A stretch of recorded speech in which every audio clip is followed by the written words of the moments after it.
shouldn't be too worried about the fact that the Iranian government gives President Hamid Karzai a few $1 million a year. We give him a heck of a lot more. And in fact, in the case of Iraq, remember, Prime Minister Nouri al-Maliki was much closer to the Iranians than Hamid Karzai is. I mean, Maliki was surrounded by Iranian agents. He flies on an airplane provided to him by the government of Iran with Iranian pilots. So he places his life into the hands of the Iranian regime all the time. He was much more closely aligned with Iran than Karzai is. Nevertheless, the surge was able to succeed in Iraq to reduce violence by over 90% and to convince President Maliki to do some very tough things, such as going after the Sadrists, who are also agents of Iran in Iraq. He went after them in Basra and Sadr City and won tremendous credit for doing so. You know, if the situation in Iraq was actually far worse in 2006, 2007 than the situation in Afghanistan today, the levels of violence in Afghanistan are still only 1/16 the level that they were in Iraq. Most of the violence, more than 62% in Afghanistan, is confined to just 3 provinces of the country. So yes, we face some major problems. Certainly the corruption of the government is a major problem. The ineffectiveness of the government, Pakistani meddling is a major problem. But the good news is, for the first time in 9 years, we are making a serious effort to address those problems. Just 2 years ago, we only had 30,000 American troops there. Today we have 100,000, with the last of them having arrived only in September. We are for the first time pursuing a serious counterinsurgency strategy of the kind which has worked not only in Iraq, but also in Malaya, in Colombia, and many other countries. We have battle-hardened troops who are experienced in both Iraq and Afghanistan. We have the greatest general in the United States military today, David Petraeus, commanding them.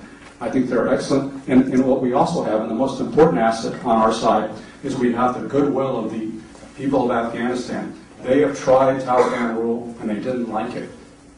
Well under 10% of the people of Afghanistan want to see a return to the Taliban. More like 5 or 6%. Over 90% support the emergence of democracy. We have the people on our side. We can prevail. The prospects of stabilizing Afghanistan are actually pretty good.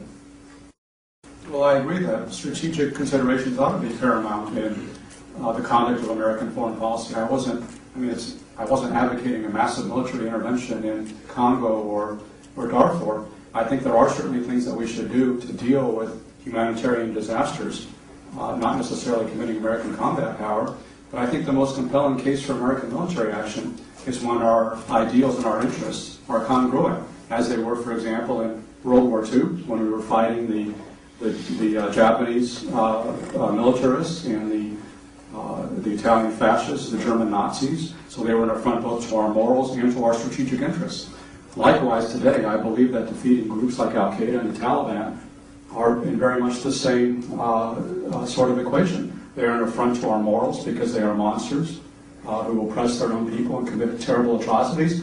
But the real reason why we are fighting them is not simply because of their heinous conduct. It's because they are a real strategic threat to the United States. And all you have to do is remember 9/11. If you want any proof of the fact that real enemies out there exist, they weren't created by us and they won't go away if we ignore them.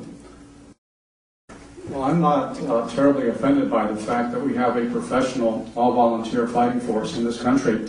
If you talk to officers today and you ask them, would you like to see a return to the draft, well, the overwhelming majority of them will say no, because in fact the draft produced an army that was not nearly the same high quality as we have today. And it is amazing the burden that is being borne by our fighting men and women. I do believe we should expand the size of the Army. That is something I have consistently advocated for a number of years. I think that is a mistake that was made by President Bush not to do that after 9/11. We've downsized our Army 30% since the end of the Cold War, when we had over 700,000 in the active duty force. Today it's about 540,000. So I would certainly agree that we need a larger professional all-volunteer force, but we can get those larger numbers through enlistment, just as we do today.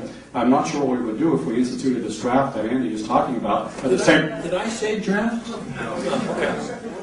Well, what are you saying then? What are you saying then? What are you saying? Wanted to make sure. No, what are you saying if you're complaining that the isolationist did not say draft? Okay, but I don't know what you said, Andy, because you were complaining that a tiny portion of the country is fighting our wars. So what is the alternative? Would you prefer to fight no wars at all? Would you prefer a draft, or would you prefer a draft and no wars? I don't know what you're advocating, honestly. I will explain that.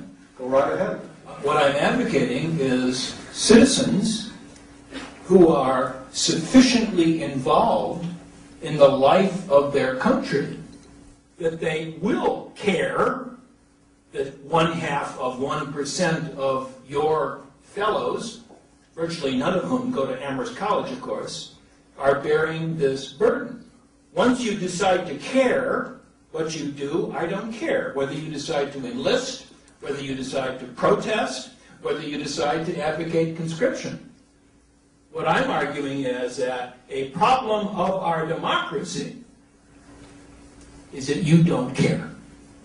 Well, okay, in that case, you're not actually advocating any action, so it's hard for me to argue against whatever it is you're advocating, but I will say that we have a very high-quality professional fighting force, and even if all of you in this room decided to enlist tomorrow, that doesn't necessarily mean you could get in, because the standards are high, and because we've actually managed to fill our entire quota of recruits through voluntary enlistment. There are people lining up to do it.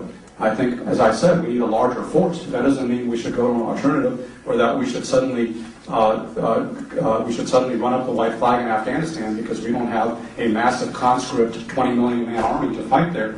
Now, the other argument that Andy put forward was about how we don't pay for our wars. Again, I think I dealt with this adequately. Let me address it very, very quickly, which is our wars today cost a heck of a lot less than defending the nation in peacetime during the Cold War, when we were routinely spending more than 8% of our gross domestic product on defense, when defense spending as a percentage of the federal budget was many times higher than it is today. Today we're spending less than 20% of the federal budget on defense.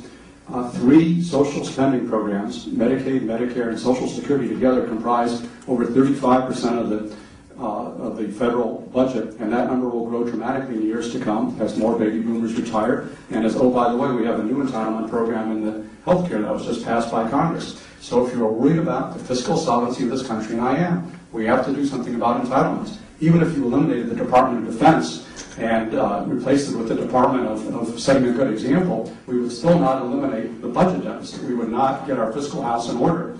We need to address our underlying fiscal issues without disarming, and we can do it. Well, thank you very much. I'd love to thank you all for